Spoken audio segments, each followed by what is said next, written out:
both have. We usually have Christmas at 6. We have to wait for Mommy and Daddy to get home first. Mom told...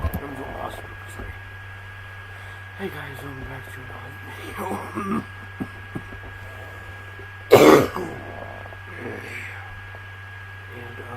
And this is the Christmas krampus, and this will be about krampus stories, creepy, So we're going to watch this, and it's 32 minutes long, so it's probably a very long video. Brad, my oldest brother, that we would have a babysitter because she didn't trust him to watch all 5 of us by himself. Mom often let Brad watch us. I'd like to say this real quick before we continue. Sorry for not uploading I know I uploaded a video yesterday, but that is the reason I'm uploading because my internet's been slow, and I can never get a video out after it takes a whole day to upload. So, and the reason I was reading like 4 days was that I was getting tired of it, and I wanted to take a second 3-day break and see if it'll come back as fast, but it didn't. So I'm just trying to upload a video once a day so far. So what I'm trying to do,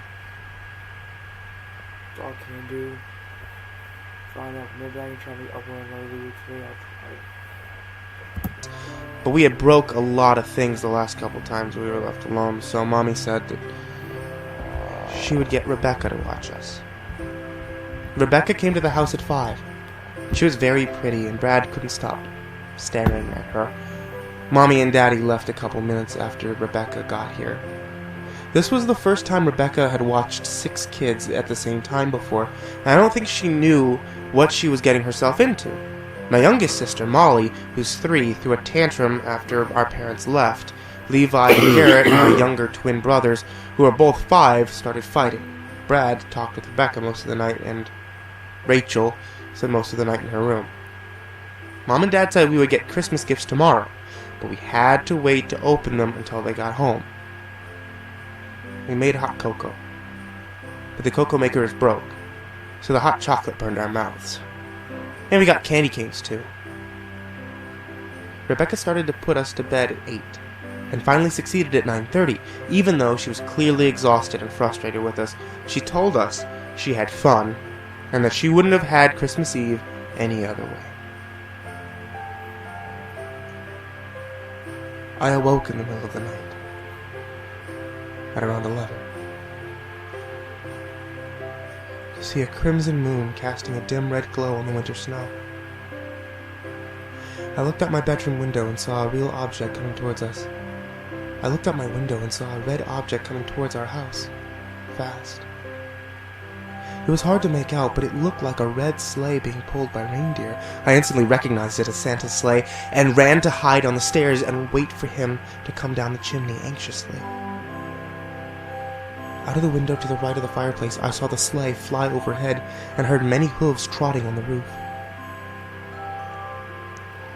I made sure to remain perfectly still and silent as a mouse. I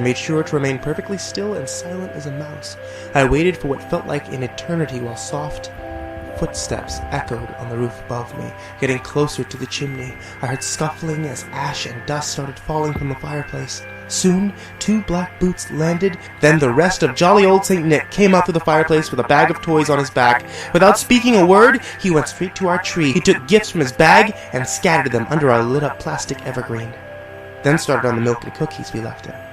I felt that I held my breath the entire time I was hiding on the stairs. I couldn't believe I was spying on the real Santa Claus in my own home. Eventually, he made his way over to our stockings and started putting various knickknacks and candies in our stockings, starting with Molly. When he got to Levi, he took out a small black rock and eyed it sadly before placing it in Levi's stocking. It took me a second to realize that he gave Levi coal. I tried to stifle a laugh to the best of my ability, but a small squeak escaped my lips anyway. Santa turned around and scanned the room. I remained as still as ever. He turned back to the stockings, this time keeping his back to me, and put a piece of coal in Garrett's stocking too. He put a candy cane in Brad's stocking, along with a pocket knife. Rachel got a new phone and some Kit Kats. Finally, he moved to my stocking, which is always furthest to the right, even though I'm the middle child. He began rummaging through his sack as I leaned forward excitedly to see what presents I got.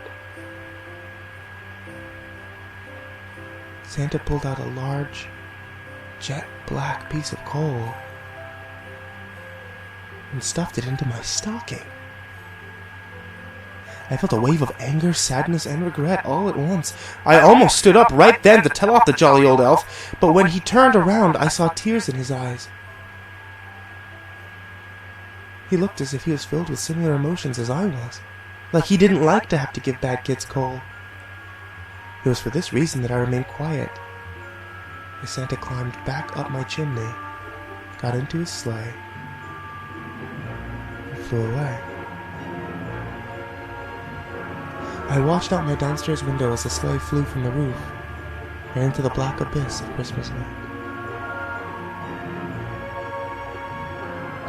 I sat there still in place for a very long time, pondering how I could be a better child next year, when I spotted something out the window again.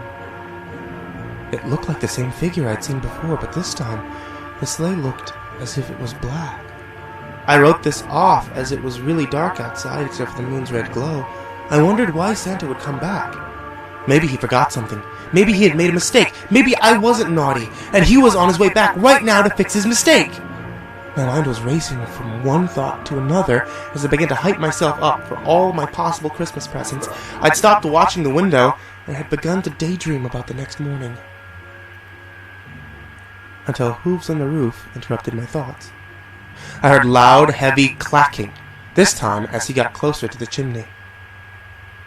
Ash began to fall down the chimney, creating an ashy cloud around the fireplace as what I assumed to be Santa began coming down and landed with a loud crash. My final thought before seeing what came next. How has no one noticed all of this? Through the cloud of thick, black ash protruded two large horns, with stripes of red and white, like those of a candy cane's. As the dust settled, the rest of the figure was revealed. His skin was pale, icy-looking blue. His beard was like Santa's, except it was black and came to a point. His nose was long, and his face looked grizzled, but more human than I thought. His horns looked like they'd touch the ceiling if he jumped. His body looked human in shape, but animal in appearance. His legs were twisted and ended in hooves like that of a bull. He had a long tail. His torso was contorted, and everything but his face and palms were covered in fur. He had broken chains around his wrists, and what looked like a heavy red Christmas ornament attached to his tail by another chain. His ears were pointed, and so were his yellow teeth. Despite his horrid, outlandish appearance, the most noticeable thing about the creature were its bells that it wore, and the basket on its back that had the limp arm of a child hanging from it. The stories were true, and so is Krampus. I couldn't believe my eyes. I had seen sleighs go by, magic reindeer fly overhead, and had even seen Santa Claus himself, but none of that could have prepared me for the beast that is Krampus. He moved around the room with such speed that I was caught up. I don't mean anything, but I thought it was Krampus, not Krampus. I was dead. He's Krampus. I always call him Krampus because it seemed like Krampus doesn't really sound like Krampus. It's a lot better. Off guard. This thing looked about 8 feet tall with its horns, and with them he towered over everything in our large home. He made his way to the fireplace and took the coal from Levi's stocking. He rolled it around in his long bony fingers for a moment. Then he took the coal from Garrett's stocking. Then he took the coal from Garrett's stocking. Then finally, mine. He studied the coal for a moment. A wide smile full of pointy yellow teeth beamed across his face. "Naughty little children," I heard it say in a cold, raspy voice. A shiver ran up my spine as it spoke. I was paralyzed in both fear and awe at the creature that roamed my living room beneath me. I thought he was moving towards the tree, but it walked past it and started going down the hallway into Levi and Garrett's room. I remembered the things my father used to say about it, that he whips bad kids, takes them away, sometimes he eats them, sometimes he shakes them and scares them into being good. All these horrid things and more danced through my head as the monster crept into the twins' room. I tried to scream with all my might, but no sound would escape my mouth. As I finally was able to choke out, "Levi! Garrett!" Screams had already filled their room. Levi came out of his room screaming his head off as Garrett followed suit. The creature's long, twisted arm reached out from the room and grabbed Garrett's leg, pulling him back into the room. I stood up from my spot on the stairs and motioned for Levi to come to me. Garrett's screams fell silent. The krampus emerged from the room alone. His nose seemed shorter now, his face even more deformed. I gripped Levi's hand tightly and we ran for Brad's room. I wailed on his door again and again, but he wouldn't come out. I would have tried harder to get his attention, but I could hear it come up the stairs as each hoof hit each step. I took Levi to the laundry room and told him to hide in the laundry chute. Once he was inside, I began lowering the laundry hamper so that he could get downstairs without confronting the monster. Before he was lowered out of sight, I told Levi to start the hot chocolate maker because I had a plan. He nodded. And once he got to the bottom, I felt the hamper get lighter as he climbed out. I heard the hoof's footsteps getting louder and closer to the laundry room. I began pulling the laundry hamper up and climbed in just as the door was violently flung open, despite the locks on it. The beast licked his lips with his long, skinny tongue as he slowly approached my trembling body inside the hamper. I began to bounce myself and rock the hamper as Krampus got closer. The hamper wouldn't fall, no matter how hard I rocked it, and the creature was nearly upon me. I felt its breath on me as it excitedly panted, getting further. I expected its breath to be hot like that of a dog, but instead, it felt like the coldest winter chill caressing my skin. I shook the whole hamper as savagely as I could before it finally budged. The hamper fell, and before I knew it, I was on the first floor. I crawled out of the chute and ran to the kitchen as the demon rampaged upstairs. As I came into the kitchen, I noticed no signs of my little brother. But I did see that the hot cocoa maker was on. The stomping of the creature upstairs continued, but didn't seem to be near the stairs, so I focused on finding Levi. He wasn't hiding in any cabinets, and he wasn't anywhere in the living room. So I decided he might be in his room, so I quietly crept to it slowly, but steadily. The twins' room was trashed entirely, and Levi wasn't there. There was blood on the wall. I shuddered to think that it once belonged to my baby brother. A small bloody handprint was smeared on the wall by the door. Dread was all that I could feel in that moment. Dread for misbehaving all the year. Dread for what had... Wow, things just got dark really quick. become of my little brother, and dread for the silence that fell in place of the hooves stomping around upstairs. I quickly and silently made my way back to the kitchen and took out a large coffee pitcher of scalding hot cocoa.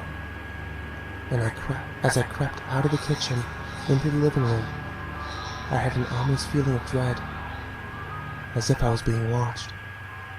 I could barely see in the dark of night, and I couldn't locate our light switches.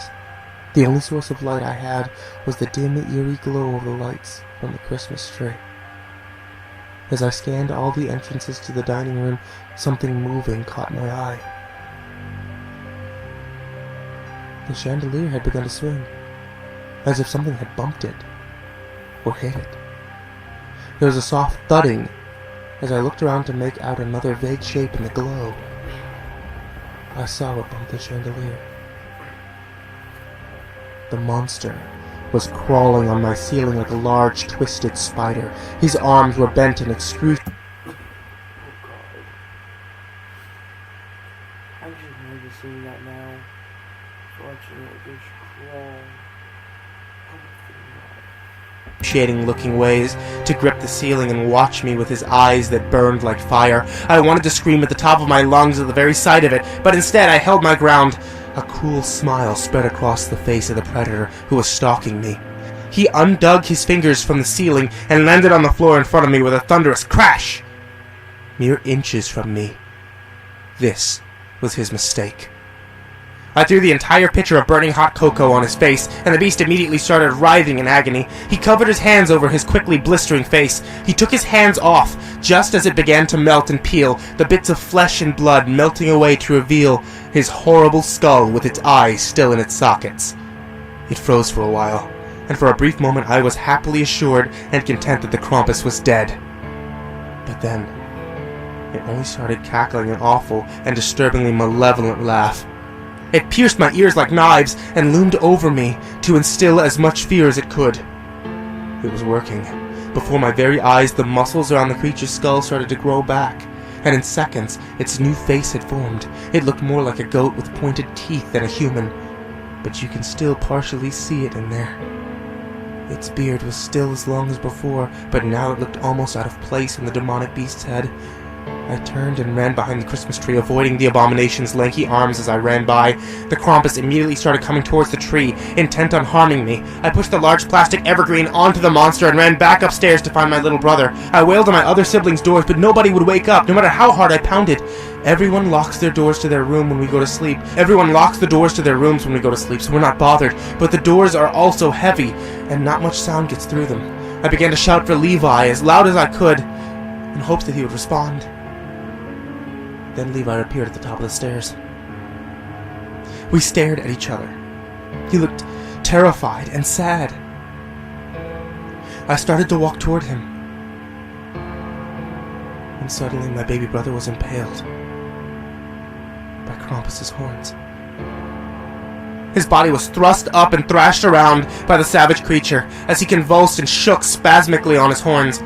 I've seen people die on TV before, but watching it in real life is entirely different. Oh God. Oh. At that moment, this whole time you've been wandering around the whole house, they would hear you scream. They hear you bang on the door. No matter what, if you bang on the door, they'll hear you. The party's away, the party's on going to, which is posting on the phone. And, I just, oh my God, the things got dark quick. And cold, like, no one should have to go through it. My brother didn't deserve that. No one deserved that. Santa and Christmas are about love and cheer. Krampus made Christmas about hatred and retribution. I watched helplessly while the thing ripped my brother's shaking body from its horns and dropped his lifeless body into the basket on his back. The demon began to strut towards me with malicious intent, so I ducked into my mom and dad's empty room and opened the top drawer in my dad's dresser. I wasn't tall enough to see what I was reaching for, but when I felt it, I pulled out my dad's pistol. I opened the other dresser and had put 2 bullets in the pistol by the time the creature burst in the door. I shot it twice and hit it both times, but it was unfazed. The loud noises clearly hurt both our ears, and as the monster clawed at its ears while screaming in pain, I began to quickly crawl towards the window until something long, thin, tight, and slimy gripped my right leg and began pulling me back. I looked behind me in terror as the krampus was using its incredibly long tongue to pull me to its mouth, full of sharp, jagged teeth. I began to breathe in and out quicker and quicker and began panicking as my foot got closer to its mouth. I lifted my left leg and kicked it in the face twice before its tongue finally loosened. Before I could breathe, Krampus picked me up and began shaking me wildly. I kicked him a second time, this time with my right foot, and he flung me into the nearby hallway, where I began limping away. I had reached the end of the hall when I heard a loud popping crack sound. Moments before feeling a sharp sting across my back, I looked back to see that the holiday devil had whipped me with a long whip like a lion tamer would use. I felt warm ooze on my back, and a new pain started to set in. I started to limp away to safety when I picked up I started to limp away to safety when I was picked up by Krampus again, his long, cold fingers wrapped around my back and stung my cut even worse. He looked at me, right in the eyes before lifting me behind him and dropping me into the birch basket on his back. On the outside the basket, it looked like it could only fit a couple kids inside, but the inside was massive. I fell into a mountain of bodies. There were hundreds or thousands of kids in that one basket piled on each other, not all alive. Where you couldn't see other kids which made up the trembling ground, you saw only darkness. No sounds could be heard from inside or outside really either. Kids would scream, mutter, shout, until their throats clearly hurt, but no sound came from their mouths. Every time I thought the situation couldn't get any worse, it got way worse. I waited for what felt like millennia to escape, as new kids would fall in and join the confusion and show how much time had passed. Eventually the Krampus reached into the basket and began to pull out another child. His arm became longer as he reached into the basket and stretched out to a panicked girl. I grabbed onto her leg and let myself be carried to salvation. When we were pulled from the basket, I let go of the kid and fell behind Krampus. He didn't notice. I escaped. He was focused on the girl. He looked at the small girl for a second, before biting into her flesh with his large, sharp teeth. I never knew the kid's name before the creature devoured her, but I owed my life to her for helping me escape. I backed away slowly from behind as Krampus feasted on my fellow child at the dinner table. I had no idea where I was now, but it was dark, and it was cold. I think it's where the creature lives. After the monster was finished eating, he picked up a small wooden box, opened the top, and spat something that glowed a bright green into it.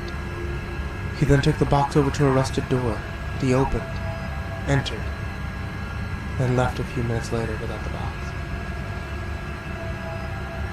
He then left the room, leaving the child's remains on a large platter and a rusted door to my curiosity.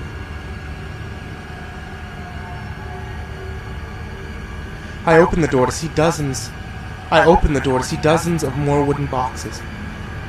I also saw many creepy-looking porcelain dolls and other creepy toys. The door behind me closed, and I was immersed in total black. I got out my phone and used it to barely light my way. I walked past a jack-in-the-box with a scary face. I looked past a baby doll that looked withered and old. I found a sack doll that looked like a skeleton. I thought it looked like Santa's rejected toy shop until I found the words Misfits smeared in red paint next to the clown with a skull for a head, blue eyes on its sockets, and big fleshy hands. I was terrified that someone was caught in that room before. When I got closer to the clown, it jumped towards me and yelled, "Wanna play?" I jumped back as the clown let out a creepy laugh. I heard scurrying and tiny footsteps from the other toys from around the room. I started catching the dolls and gingerbread men, turning their heads as I ran along the walls trying to relocate the door. I found another message on the wall. "Why can't we die?" It was scratched in by something. I wanted nothing more than for this night to end. When I located the door, I bolted for it as soon as I saw it, but was tripped by a toy soldier with realistic burns on his face. I kicked the tiny hunk of plastic away and moved closer to the door, when a deformed baby doll appeared from the darkness and sank her teeth into my leg. I felt a surge of pain and fell to the ground. I furiously punched the doll's head until it unlocked its teeth from my flesh. The porcelain atrocity scurried off as the terrible toys danced around me in darkness. More and more of them kept popping up and coming out of the boxes, like the one Krampus spat the glowing thing into. The toys began muttering words, but I couldn't make out what they were saying. The muttering got louder and louder, until I understood some of them. "Feel our pain. He killed us, but not entirely. He gobbled me up, spat my soul into a puppet. kill us. Let us die. The things they said were terrible. Dreadful, to say the least. I got up, started to make my way to the door as the dolls chanted more obscene things to me. We're going to eat you alive, like he ate all of us. I'm going to rip out your eyes. Although they continued to chant, none of them came towards me again as I moved around the dark room. I saw a small toy skeleton in Santa clothes with a beard. A puppet with many nails sticking out of its head was strung up to the ceiling, moving and wrestling with its strings. I spotted a stool that was... I reasoned that this was Krampus's demented toy shop and decided to leave before it was too late. I walked past the workbench and started pulling on the rusted metal handle. The door was extremely heavy but slowly budged and started opening as I pulled it back with all of my might. Light began to bathe the room, and the misfit toys dashed to the shadows to avoid the light. I ran from the dark room, closed the doors behind me, and leaned on it for a while to catch my bearings. I looked around at the only other room in this place that was familiar to me. I went by the long table the monster ate the nameless girl at, trying not to think about it, trying to think of something, anything to distract myself from the horrors that I had bared witness to in the most unsuspecting and happiest times of the year. I walked to an open door and poked only half of my head out to scan the perimeter of the room. It led to a large room that had various whips, saws, and other torture devices. I crept in and kept to the wall. I spotted 3 dark wooden doors amongst the darkness and concrete walls. I also found a window, and the snow outside was falling so slowly, so peacefully. 2 doors were on one wall opposite of the window, and the other was on the wall to the right of the window. The walls were lined with racks, and racks were lined with hellish masks. Some held horns, some had long serpent tongues sticking out, some had teeth, some had patches of skin, some had antlers. One was a wired skull with candles on it. It was so strange. The room was so large. The other door led to the same room, and the other doors led to the same room. I left without moving the door in fear that closing the heavy wooden door would create noise. It would lead the creature directly to me. I walked along the side of the wall to avoid the equipment, straight to the door that I had left. I opened it slowly with caution. The first thing I noticed was a strange tree that looked like an upside-down purple Christmas tree. The trunk was on the bottom, but the pines and branches looked upside down. The tree was decorated with red and green lights and small bones. There was another window in this room, but it was on the same side as the last. There was an open doorway that led to a hall that branched off and 2 signs labeled directions. Surveillance room. And stables. I went to the stables thinking I might be able to find a reindeer, fly out of this place. It seems like a silly plan now in hindsight. I opened the stable doors, and awful smells invaded my nostrils immediately. There was frost on the floor. There were 8 stables lined up along the wall to the right, each with demonic reindeer heads sticking out. Below each head was the door to each stall, each with a pendant of names on them. I read the names out loud as I started down the row. Each deer was grotesque in its own right. 1 or 2 had exposed skulls. Each had jagged teeth. Some had manes and others had dried blood on their fur. 7 of their eyes glowed red. Slasher, I said as I passed the first one. Wrathful, Gorgon, Putrid, Cyclops, Rabies, Goner. The last monstrous reindeer looked like a hellish Rudolph. His head held flames that danced from its gnarled snout to the back of its mane. Between its sharpened, bloody antlers furiously flickered bolts of electricity. Blitzkrieg. I decided riding one of these was out of the question, and began searching for an exit. I realized the only door to the room was the one I came from. I looked all over the room looking for some way out and saw the reason for the cold. The top crease and upper part of one wall was missing and led outside. It was far too high to reach.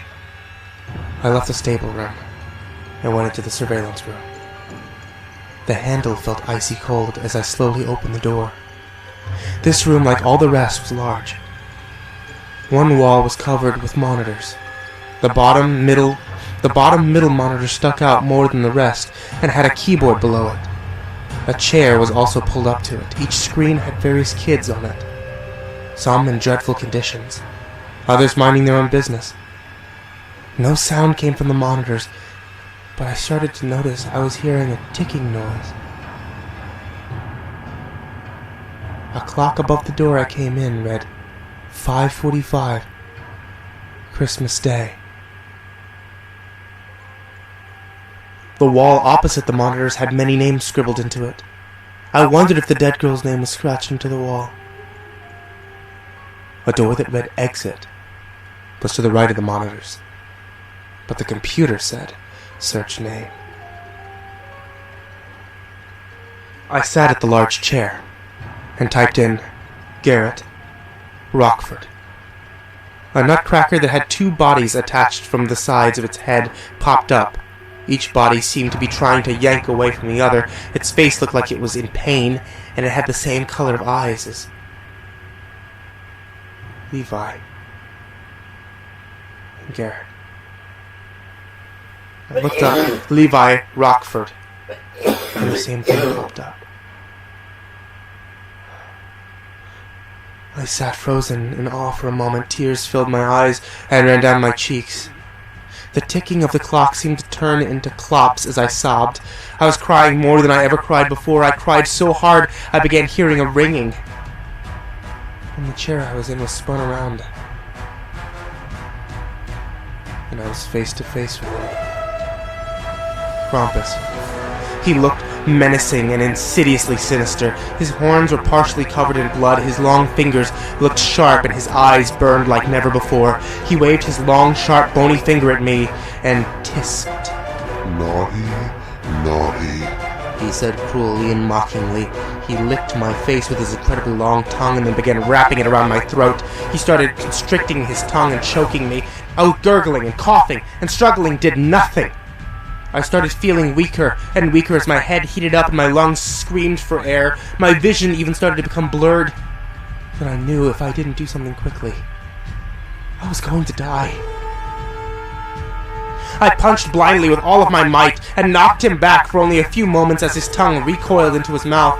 I utilized my time and ran towards the exit. I felt the ground shake directly behind me as heavy hooves shook the floor violently in its wake.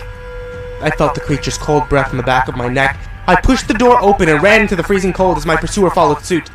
I ran until I was knee-deep in snow, until a lanky hand grabbed me and started dragging me back. The dark sky slowly lit as the sun started to emerge from the bottom horizon. The Krampus stopped dragging me.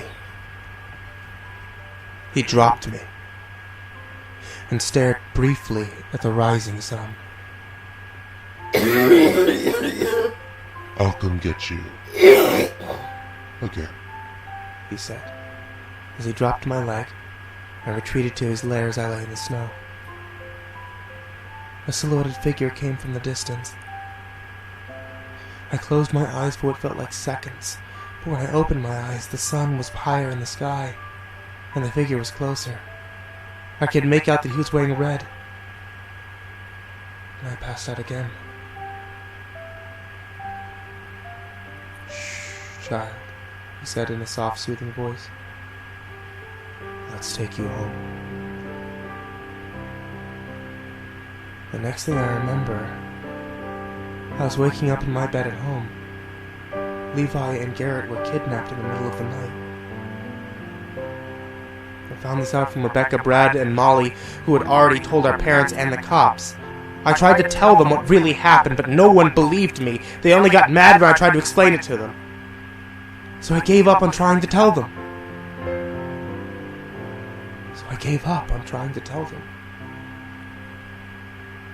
That's how I spent my Christmas.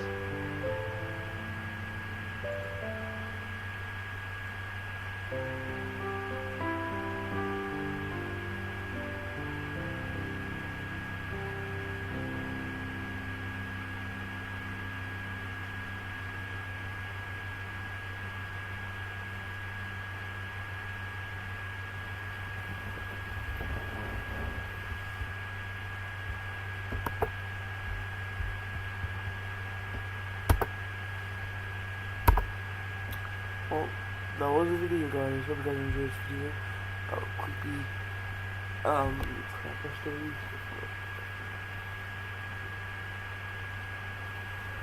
stories.